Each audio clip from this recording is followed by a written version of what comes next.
प्रिय छात्रों और छात्राओं, हिंदी साहित्य की ऑनलाइन कक्षा में आपका बहुत बहुत स्वागत है। आज मैं बीए द्वितीय वर्ष की कक्षा ले रही हूँ। रीतिकालीन काव्य ये आपका पेपर है जिस पर हम केशव दास पर कक्षाएं इन दिनों ले रहे हैं। अब मैं आज का अब जैसा कि मैं हर बार इस कक्षा में बात करती हूँ कि हम सिर्फ इस कक्षा में प्रश्नोत्तर की शैली में ही कक्षाएं ले रहे हैं कि आपके जो प्रमुख प्रश्न पूछे जाते हैं हम इन पर ही चर्चा करेंगे। पिछली कक्षाओं में हमने रामचंद्रिका पर बात की, केशव की अलंकार प्रियता पर बात की। अब जो एक अगला प्रश्न जो केशव पर बनता है, केशव की काव्य भाषा पर प्रश्न बनता है। केशव की काव्य भाषा पर आपको प्रश्न पूछा जाता है या भाषा की दृष्टि से केशव की काव्य कला पर की समीक्षा पूछी जाती है। कई बार प्रश्न पूछा जाता है कि केशव ने क्या प्रसंग अनुकूल भाषा का प्रयोग किया है। इस कथन की उदाहरण के साथ ही व्याख्या कीजिए, उदाहरण के सहित इसकी पुष्टि कीजिए। इस प्रकार के प्रश्न कई बार आपको पूछे जाते हैं। केशव और भाषा में पिछली कक्षा में मैंने आपसे बात की थी कि केशव के बारे में ये कहा जाता है कि वो जिस परिवार से संबंध रखते थे वहाँ उनके घर में शुक और सारिकाएँ भी संस्कृत बोला करती थी। केशव ने स्वयं कहा है। और दूसरा, केशव ने खुद भी कहा, केशव ने इस बात को कई बार स्वीकार किया कि केशव के परिवार के दास भी संस्कृत बोलते हैं और ऐसे परिवार में केशव संस्कृत को छोड़कर हिंदी में लिख रहे हैं या ब्रज भाषा में लिख रहे हैं, तो इस वजह से केशव स्वयं को कई जगह पर मंदमती कहते हैं। तो कहीं ना कहीं भाषा को लेकर ये खुद के प्रति इस प्रकार की सोच गालिब में भी दिखाई देती है, जो कि जिसको फारसी के लिए जिनके फारसी के से वो वैसे ही अभिभूत दिखाई देते हैं जैसे कि केशव आपको संस्कृत से अभिभूत दिखाई देंगे। तो केशव का जो क्षेत्र है, केशव ने सारी कविता, संस्कृत के बहुत बड़े विद्वान थे केशव, संस्कृत के अच्छे विद्वान थे, लेकिन बावजूद उन्होंने जो कविता लिखी है वो ब्रज भाषा में लिखी है। ब्रज भाषा को ही इन्होंने कविता का माध्यम बनाया, लेकिन वो कहीं ना कहीं एक अजब किस्म के एक उससे हीन ग्रंथि से आपको जूझते हुए दिखाई देंगे। जो मैंने आपको प्रसंग कहा कि जैसे गालिब को फारसी भाषा को लेकर वो बड़ा हीन ग्रंथि में रहते थे, फारसी को बहुत सारी जगहों पर आप देखिए कॉपी करते थे, ठीक इसी प्रकार केशव के यहाँ पर ब्रज कहीं ना कहीं संस्कृत को लेकर इस प्रकार का भाव दिखाई देता है। तो केशव की जो फिर भी जो भाषा है, आप देखिए कविताओं में शुद्ध ब्रज भाषा नहीं है, वहाँ पर संस्कृत बुंदेलखंडी दिखाई देगी, अवधी भी दिखाई देगी, अरबी फारसी तक का प्रभाव आपको दिखाई देगा, या अरबी फारसी का प्रभाव उस भाषाओं में दिखाई देता है।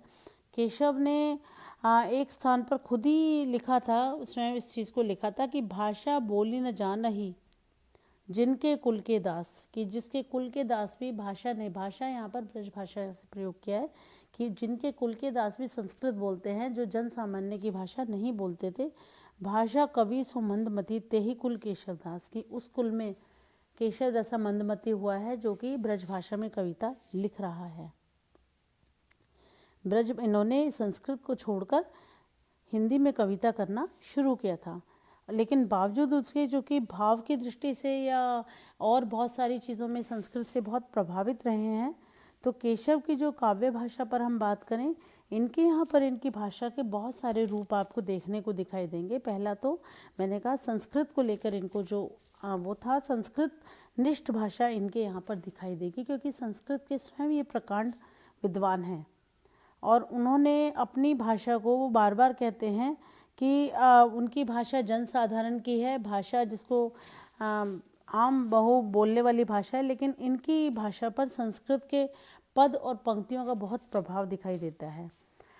तो बहुत सारे, जैसे इनके भाषा ये इस प्रकार की जो भाषा है, रामचंद्रिका और विज्ञान गीता जो इनकी एक पुस्तक थी, वहाँ पर आपको संस्कृत का प्रभाव बहुत दिखाई देगा।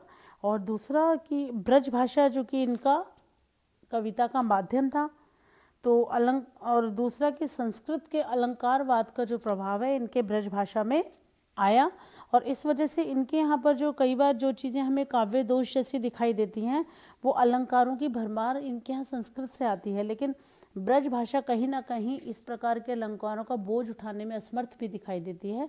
तो कहीं ना कहीं इनकी किताब वो जो इनके उक्तियाँ और ये सब कभी आपको क्लिष्ट लगती हैं, तो संस्कृत का ही प्रभाव है। दूसरा एक चीज़ और है, मिश्रित भाषा भी इनके यहाँ दिखाई देती है, क्योंकि ये ब्रज क्षेत्र से से रहने वाले थे। बुंदेलखंड का भी वहाँ पर, बुंदेलखंड और ब्रज क्षेत्र है, वहाँ के रहने वाले थे।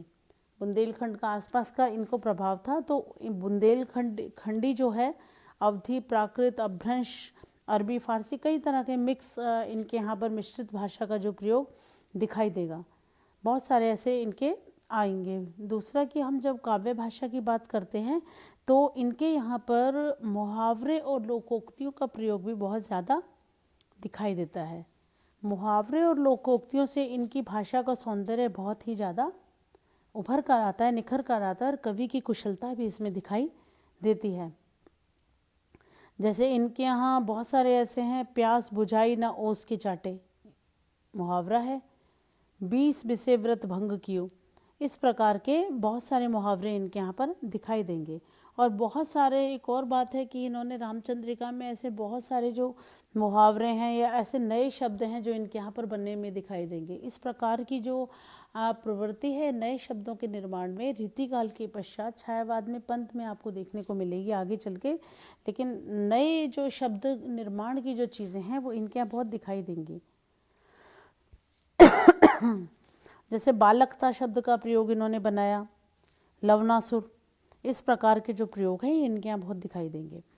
और दूसरा कि केशव की जो भाषा है, इनके यहाँ पर जो भाषा में तीनों प्रकार के, ओज का गुण, प्रसाद का गुण, माधुर्य, तीनों गुण का पर्याप्त मात्रा में समावेश इनकी भाषा में दिखाई देता है।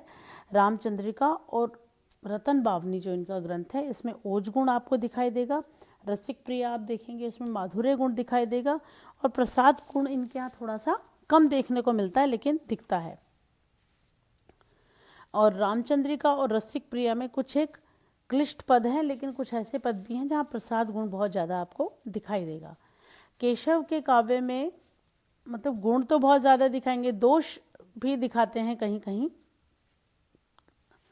बहुत सारे मतलब दोष दिखेंगे। अप्रयुक्त दोष है, जिस प्रकार के कुछ ऐसी चीज़ें हैं जो अब तक जिस प्रकार के चीज़ें प्रयोग नहीं हुई, अप्रयुक्त दोष इनके यहाँ बहुत आता है कि जो चीज़ें प्रयोग में नहीं आती इस तरह का प्रयोग इनके यहाँ देखा जाता है। और दूसरा क्या है कि इनके यहाँ जो भाषा है ये अलंकार का जब ये प्रयोग करते हैं तो इनकी भाषा के अंदर बहुत सारे च्युत संस्कृति दोष आ जाता है, अधिक पदत्व दोष, इस प्रकार का दोष इनके यहाँ पर दिखाई देता है। लेकिन केशव की काव्य भाषा कहीं कहीं कठिन लगती है, लेकिन आप देखिए कि भाषा कठिन होने के साथ साथ बहुत सारे स्थानों पर सरलता भी है, सुबोधता भी है। भाषा पर इनका पूर्ण अधिकार है, इसमें कोई संदेह नहीं है, और इस बात को लेकर कोई दो मत कभी भी नहीं हो सकते।